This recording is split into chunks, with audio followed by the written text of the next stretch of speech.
Tapos, continuously, ano lang guys, there. Yan. Ayan na siya. Yan ang consistency niya. Tapos, ano to? 3 minutes. Tapos na. Ilagay na natin ito sa storage. Ito na. Luto ng ating Maha Ubi Blanca. Yan o. Sarap na. Yan. I-stir ko lang ito konti. Pero pinatay ko na yung apoy. I-stir ko lang.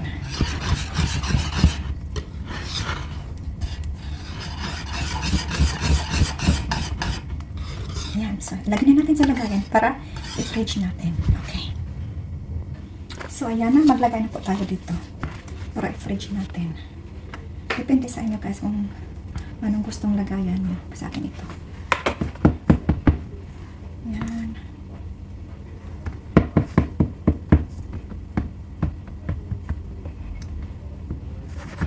Hello mga pintasera. For today's video, gagawa po tayo ng Maha Ubi Blanca. Ito pala yung mga ingredients na inano ko na, nire-ready. So, ayan na guys. Tirahin na natin. See you! Meron po tayo ditong cornstarch, ubi na may laman, ubi halaya, ubi, condensed milk with flavor na yan siya. Tapos, meron din tayong ipap and hindi mawala ang corn natin. Ayan na. Let's go. Umpisahan na po natin. So, ito na guys. Kukuha muna natin yung condensed milk. Ilagay muna natin dito. Uy. Tapos, ganun lang. Ilagay lang sa maliit na bowl.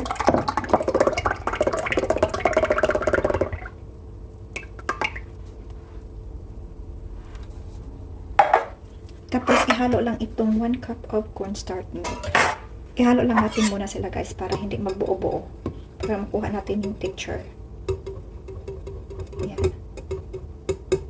Kasi pag nilagay doon sa sa kawali, baka hindi siya magbuo-buo pa yung consistency niya.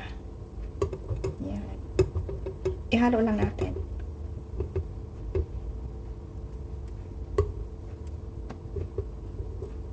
Parang maliit yung bowl natin guys. Wait. So, ayan guys, nilipat ko lang sa malaking bowl para ma-mix. Pero ko siya. So, ayan na.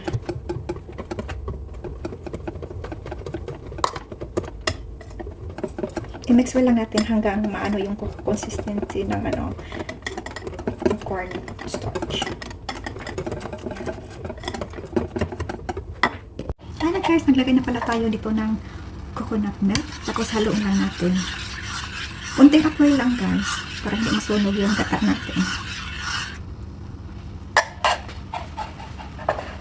Yan, tapos halo-halo lang.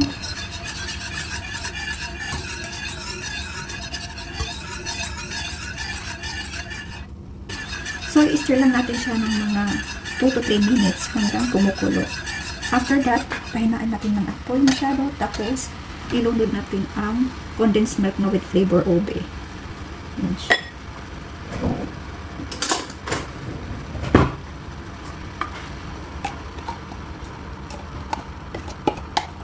Maha ube ito siya guys. Yan, simutin lang natin kasi nga napakamahal itong condensed milk sa Pilipinas pa ito galing. Oh, Pilipinas. Pwede ka kayong bumili sa online guys. Yan.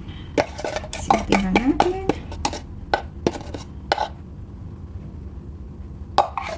Tapos, haluin lang natin ulit.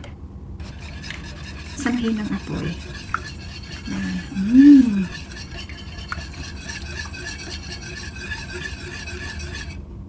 Ayan guys, that, maglagay na ako ng unsalted butter dito kasi nga gusto ko yung Maha Blanca natin is creamy at saka special.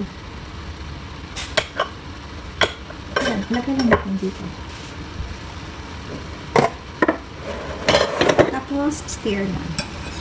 Ayan, hanggang tumunaw yung butter.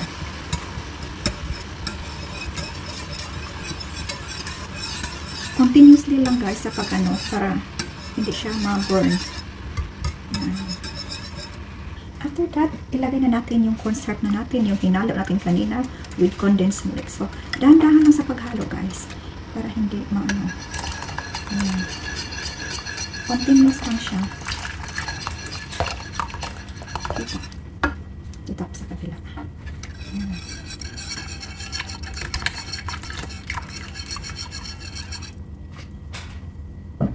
So, continuous lang yung pagkaano niya guys, pagkahalo. Para wala makikita ang buo-buo. Tapos dahan-dahan lang yung apoy kasi nga may ano na ito, cornstarch, madaling ma-luto. Yung sticky niya. Yan. Tapos dahan-dahan lang, stir ng maigi. After that, ini-stir-stir ko na ito guys. Kailangan lagyan ko na ng ubi halaya. Para naman may makain, di ba? Siguro mga 2.5 tablespoon. Oops. Yan. Mga 2 tablespoon.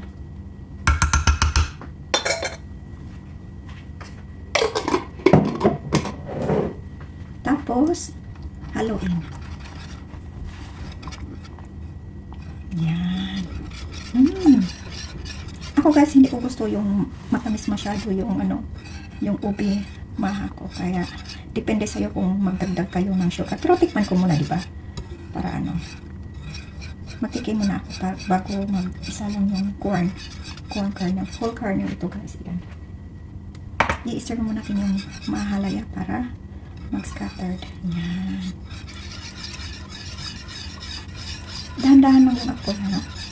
Baka masunog yung mahablang ka natin. Yan.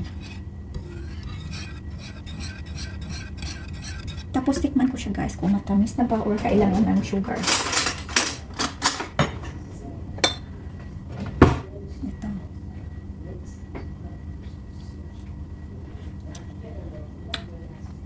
Para sa akin, gusto ko ng konting tamis. So maglagay ko ng kaunting sugar dito. Kahit mga 3 teaspoon. I-apat natin. Tapos haluin lang para yung sugar ma-dissolve. Ayan. Tapos ganito na yung consistency guys. Ilagay ko yung whole corn. Sweet corn.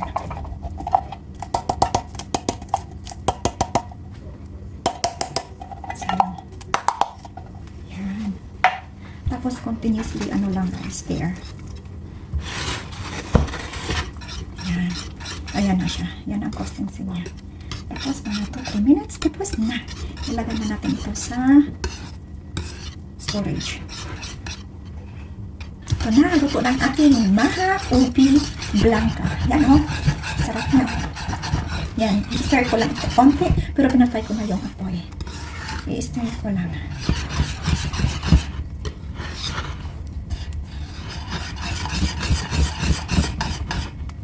Ayan, so lagyan na natin sa lagayan para i-fridge natin. Okay. So, ayan na, maglagay na po tayo dito para i-fridge natin. Depende sa inyo guys kung anong gustong lagayan nyo. Sa akin ito. Ayan.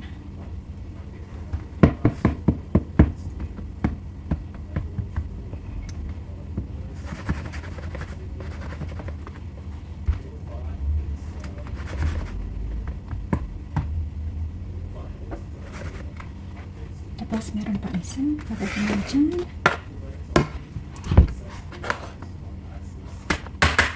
Yan. Lagay natin.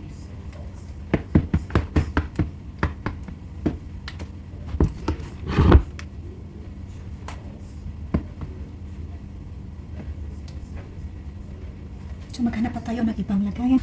So, ilagay natin dito guys para matikman naman nila, no? Jen. Tsaka kay Ate Carla. Oh.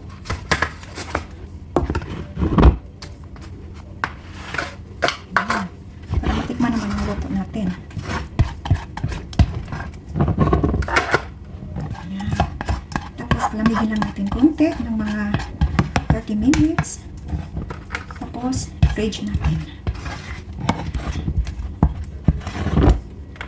Ayan. So, yan lang muna guys. Ayan, nakaano tayo. So, ito na po guys. Luto na po ang ating ubi halaya maha blanca. So, So, yan lang guys. Thank you for watching and bye!